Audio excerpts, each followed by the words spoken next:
ओम शांति। 29/7/20 की वाणी है। मीठे बच्चे, पहले पहले सबको बाप का सही परिचय देकर गीता का भगवान सिद्ध करो, फिर तुम्हारा नाम वाला होगा। प्रश्न, तुम बच्चों ने चारों युगों में चक्र लगाया है, उसकी रस्म भक्ति में चल रही है, वह कौन सी? उत्तर, तुमने चारों युगों में चक्र लगाया, वह फिर सब शास्त्रों, चित्रों आदि को गाड़ी में रख चारों ओर परिक्रमा लगाते हैं, फिर घर में आकर सुला देते हैं। तुम ब्राह्मण, देवता, क्षत्रिय बनते। इस चक्र के बदले उन्होंने परिक्रमा दिलाना शुरू किया है, यह भी रस्म है। ओम शांति। रूहानी बाप बैठ रूहानी बच्चों को समझाते हैं। जब कोई को समझाते हो तो पहले ये क्लियर कर दो कि बाप एक है। पूछना नहीं है कि बाप एक है, वन एक है। ऐसे तो फिर अनेक कह देंगे। कहना ही है बाप रचता, गॉड फादर एक है। वह सब आत्माओं का बाप है। पहले पहले ऐसे भी नहीं कहना चाहिए कि वह बिंदी है, इसमें फिर मूंझ पड़ेंगे।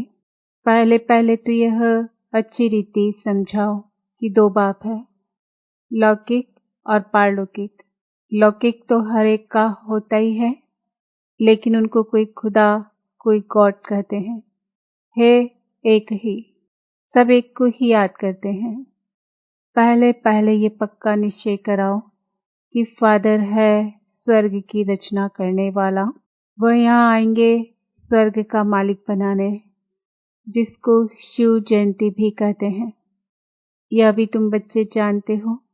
स्वर्ग का रचता भारत में ही स्वर्ग रचते हैं, जिसमें देवी देवताओं का ही राज्य होता है। तो पहले पहले बाप का ही परिचय देना है। उनका नाम है शिव। गीता में भगवान उवाच है ना। पहले पहले तो ये निश्चय कराए लिखा लेना चाहिए। गीता में है भगवान उवाच, मैं तुमको राजयोग सिखाता हूँ, अर्थात नर से नारायण बनाता हूँ। यह कौन बना सकते हैं? जरूर समझाना पड़े भगवान कौन है, फिर यह भी समझाना होता है। सतयुग में पहले नंबर में जो लक्ष्मी नारायण है, जरूर वही 84 जन्म लेते होंगे। पीछे फिर और धर्म वाले आते हैं, उन्हों कितने जन्म हो न सके, पहले आने वालों के ही 84 जन्म होते हैं। सतयुग में तो कुछ सीखते नहीं हैं, जरूर संगम पर ही सीखते होंगे। तो पहले पहले बाप का परिचय देना है। जैसे आत्मा देखने में नहीं आती है, समझ सकते हैं, वैसे परमात्मा को भी देख नहीं सकते, बुद्धि से समझते हैं। वह हम आत्माओं का बाप है, उनको कहा जाता है परमात्मा। वह सदैव पावन है, उनको आकर पति दुनिया को पावन बनाना होता है। तो पहले बाप एक है, यह सिद्ध कर बताने से गीता का भगवान कृष्ण नहीं है, वह भी सिद्ध हो जाएगा। तुम बच्चों को सिद्ध कर बताना है, एक बाप को ही ट्रुथ कहा जाता है। बाकी कर्मकांड व तीर्थ आदि की बातें सब भक्ति के शास्त्रों में है। ज्ञान में तो इनका कोई वर्णन ही नहीं है। यहाँ कोई शास्त्र नहीं, बाप आकर सारा राज समझाते हैं। पहले पहले तुम बच्चे इस बात पर जीत पाएंगे कि भगवान एक निराकार है, न कि साकार। परमपिता परमात्मा शिव भगवान उवाच, ज्ञान का सागर सबका बाप वह है। श्री कृष्ण तो सबका बाप हो नहीं सकता। वह किसी को कह नहीं सकता कि देह के सब धर्म छोड़ मामेकम याद करो। है बहुत सहज बात, परंतु मनुष्य शास्त्र आदि पढ़कर भक्ति में पक्के हो गए हैं। आजकल शास्त्रों आदि को गाड़ी में रख परिक्रमा देते हैं, चित्रों को, ग्रंथ को भी परिक्रमा दिलाते हैं, फिर घर ले आकर सुलाते हैं। अभी तुम बच्चे जानते हो हम देवता से क्षत्रिय, वैश्य, शूद्र बनते हैं। यह चक्र लगाते हैं। चक्र के बदले वह फिर परिक्रमा दिलाकर घर में जाए रखते हैं। उन्हों का एक मुकर्रर दिन रहता है जब परिक्रमा दिलाते हैं। तो पहले पहले ये सिद्ध कर बताना है कि श्री कृष्ण भगवानुवाच नहीं परंतु शिव भगवानुवाच है। शिव है पुनर्जन्म रहित है। वह आते जरूर हैं परंतु उनका दिव्य जन्म है। भागीरथ पर आकर सवार होते हैं। पतितों को आकर पावन बनाते हैं।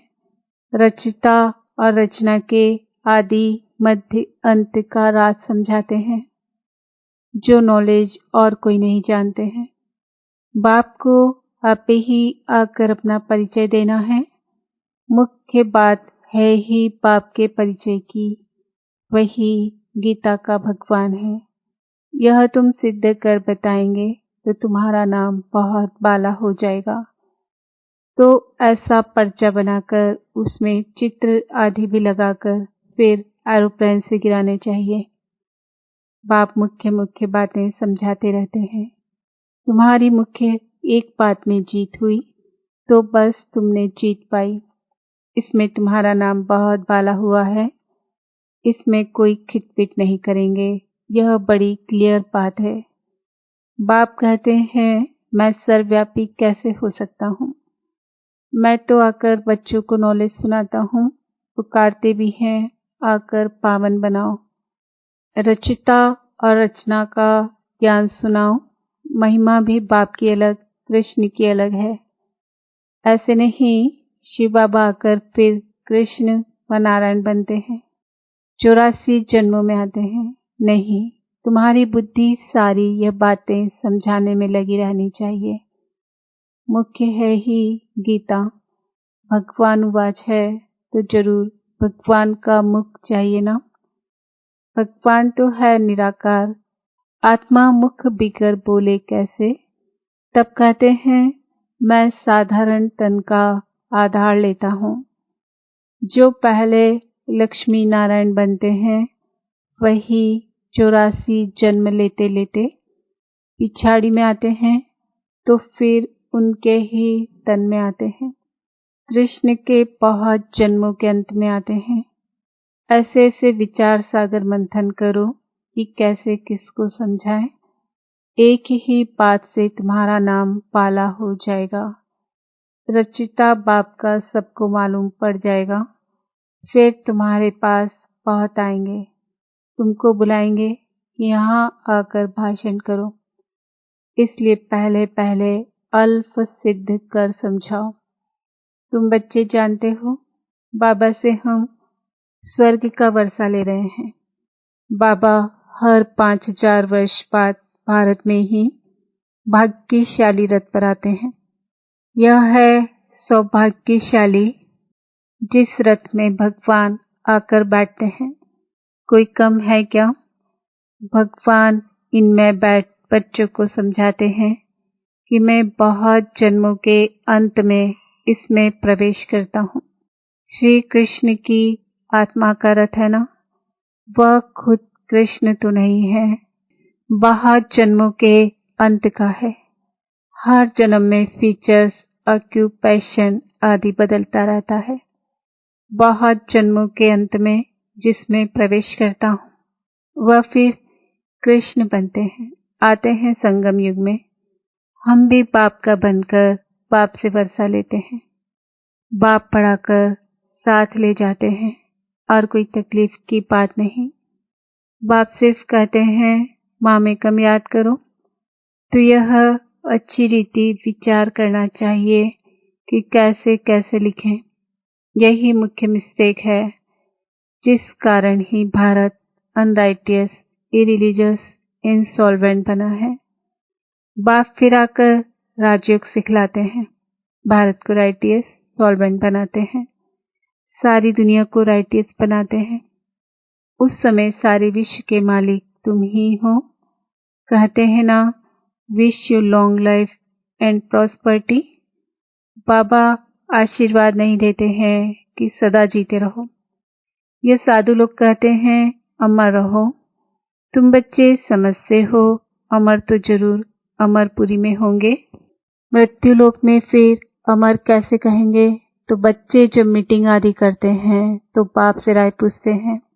बाबा एडवांस राय देते हैं, सब अपनी अपनी राय लिख भेजें, फिर भल इकट्ठे भी हों। राय तो मुरली में लिखने से सबके पास पहुंच सकती है। 2-3 हजार खर्चा बच जाए। इन 2-3 हजार से तो 2-3 सेंटर खोल सकते हैं। गांव गांव में जाना चाहिए चित्र आदि लेकर। तुम बच्चों को जास्ती इंटरेस्ट सूक्ष्म वतन की बातों में नहीं होना चाहिए। ब्रह्मा विष्णु शंकर आदि चित्र हैं तो इस पर थोड़ा समझाया जाता है। इन्हों का बीच में थोड़ा पाठ है। तुम जाते हो, मिलते हो, बाकी और कुछ है नहीं, इसलिए इसमें जास्ती इंटरेस्ट नहीं लिया जाता है। यहाँ आत्मा को बुलाया जाता है, उनको दिखाते हैं। कोई कोई आकर रोते भी हैं, कोई प्रेम से मिलते हैं, कोई दुख के आंसू बहाते हैं। यह सब ड्रामा में पार्ट है, जिसको चिट चैट कही जाए। वो लोग तो ब्राह्मण में कोई की आत्मा को बुलाते हैं, फिर उनको कपड़ा आदि पहनाएंगे। अब शरीर तो वह खत्म हो गया, बाकी पहनेंगे कौन? तुम्हारे पास वह रस्म नहीं है। रोने आदि की तो बात ही नहीं। तो ऊंचते ऊंच बनना है, वह कैसे बने? जरूर बीच में संगम युग है जब पवित्र बनते हैं। तुम एक बात सिद्ध करेंगे तो कहेंगे यह तो बिल्कुल ठीक बताते हैं। भगवान कभी झूठ थोड़े ही बता सकते हैं।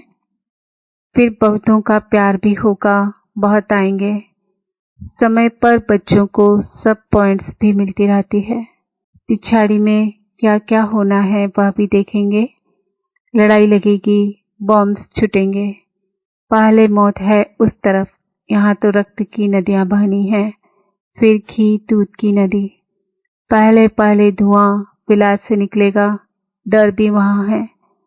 कितने बड़े बड़े बॉम्ब्स बनाते हैं, क्या क्या उसमें डालते हैं, जो एकदम शहर को खलास कर देते हैं। यह भी बताना है किसने स्वर्ग की राजाई स्थापन की। हेवनली गॉडफादर जरूर संगम पर ही आते हैं। तुम जानते हो अभी संगम है। तुमको मुख्य बात समझाई जाती है बाप की याद की, जिससे ही पाप कटेंगे। भगवान जब आया था तो कहा था माँ में कम याद करो तो तुम सतो प्रधान बन जाएंगे, मुक्तिधाम में जाएंगे।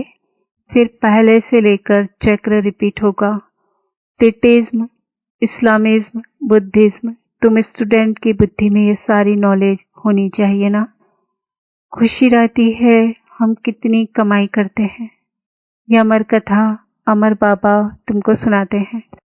तुम्हारे अनेक नाम रख दिए हैं। मुख्य पहले पहले डिटेज्म, फिर सबकी वृद्धि होते होते झाड़ बढ़ता जाता है। अनेकानेक धर्म, अनेक मतें हो जाती है। यह एक धर्म एक श्रीमत से स्थापन होता है, द्वैत की बात नहीं। यह रूहानी नॉलेज रूहानी बाप बैठ समझाते हैं। तुम बच्चों को खुशी में भी रहना चाहिए। तुम जानते हो बाप हमको पढ़ाते हैं। तुम अनुभव से कहते हो तो ये शुद्ध अहंकार रहना चाहिए कि भगवान हमको पढ़ा रहे हैं, और क्या चाहिए। जबकि हम विश्व के मालिक बनते हैं तो खुशी क्यों नहीं रहती? यह निश्चय में कहाँ संशय है। बाप में संशय नहीं लाना चाहिए। माया संशय में लाकर भुला देती है। बाबा ने समझाया है, माया आंखों द्वारा बहुत धोखा देती है। अच्छी चीज देखेंगे तो दिल पिट पिट करेगी, खाएं। आंखों से देखते हैं तब क्रोध आता है मारने के लिए। देखे ही नहीं तो मारे कैसे? आंखों से देखते हैं तब लोभ मोह भी होता है। मुख्य धोखा देने वाली आंखें हैं, इन पर पूरी नजर रखनी चाहिए। आत्मा को ज्ञान मिलता है तो फिर क्रिमिनल पना छूट जाता है। ऐसे भी नहीं है आंखों को निकाल देना है, तुम्हें तो क्रिमिनल आई को सिविल आई बनाना है। अच्छा, मीठे मीठे सिकिलदे बच्चों प्रति माता पिता बाप दादा का याद प्यार, गुड मॉर्निंग, नमस्ते, ओम शांति। हम बच्चों का भी बाप दादा को याद प्यार, गुड मॉर्निंग, नमस्ते, ओम शांति। धारणा के लिए मुख्य सार, सदा इसी नशे व खुशी में रहना है कि हमको भगवान पढ़ाते हैं। किसी भी बात में संशय बुद्धि नहीं होना है, शुद्ध अहंकार रखना है। सूक्ष्म वतन की बातों में ज्यादा इंटरेस्ट नहीं रखना है। आत्मा को सतो प्रधान बनाने का पूरा पुरुषार्थ करना है। आपस में राय कर सबको पाप की सही पहचान देनी है। वरदान, संगम युग के महत्व को जान, एक का अनगिनत पार रिटर्न प्राप्त करने वाले सर्व प्राप्ति संपन्न भव। संगम युग पर बाप दादा का वायदा है, 1-2 लाख लो। जैसे सर्वश्रेष्ठ समय, सर्वश्रेष्ठ जन्म, सर्वश्रेष्ठ टाइटल इस समय के हैं, वैसे सर्व प्राप्तियों का अनुभव अभी ही होता है। अभी एक का सिर्फ लाख गुना नहीं मिलता, लेकिन जब चाहो, जैसे चाहो, जो चाहो, बाप सर्वेंट रूप में बांधे हुए हैं। एक का अनगिनत पार रिटर्न मिल जाता है, क्योंकि वर्तमान समय वरदाता ही आपका है। जब बीज आपके हाथ में है तो बीज द्वारा जो चाहो वह सेकंड में लेकर सर्व प्राप्तियों से संपन्न बन सकते हो। स्लोगन, सफलता संपन्न बनना चाहते हैं तो 1-2 की बातों को स्वीकार करो और सत्कार दो। आज का समान है, मैं आत्मा सर्व प्राप्ति संपन्न हूँ। ओम शांति।